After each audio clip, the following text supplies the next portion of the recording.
Lucky শ্রেষ্ঠ blog থেকে আপনাদেরকে স্বাগত। আজ আমি সন্ধ্যার নাস্তা তৈরি করব পাউরুটির রোল। এখানে আমি পাউরুটিগুলোকে বেলে একটু চ্যাপ্টা ও বড় করে নিয়েছি। পুরের জন্য নিয়েছি সিদ্ধ করে আলু, পেঁয়াজ কুচি, ধনিয়া পাতা কুচি, কাঁচামরিচ কুচি। এখানে আমি একটা ব্রেড ক্রাম্ব নিয়েছি, ডিম ফেটিয়ে নিয়েছি। এখন আমি পুরটা পাউরুটির মধ্যে দিয়ে পাউরুটিটা ভালোভাবে সিল করে নিব।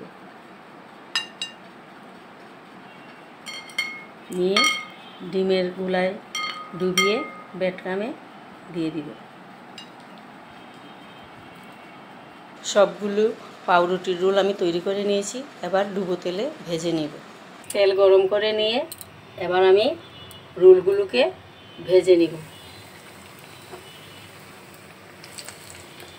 বন্ধুরা, তৈরি হয়ে গেল আমার সন্ধ্যার নাস্তা পাউরুটির রোল। এই নাস্তাটি যদি আপনাদের ভালো লেগে থাকে তাহলে অবশ্যই লাইক, শেয়ার, সাবস্ক্রাইব করবেন, আমার পাশে থাকবেন। ধন্যবাদ সবাইকে।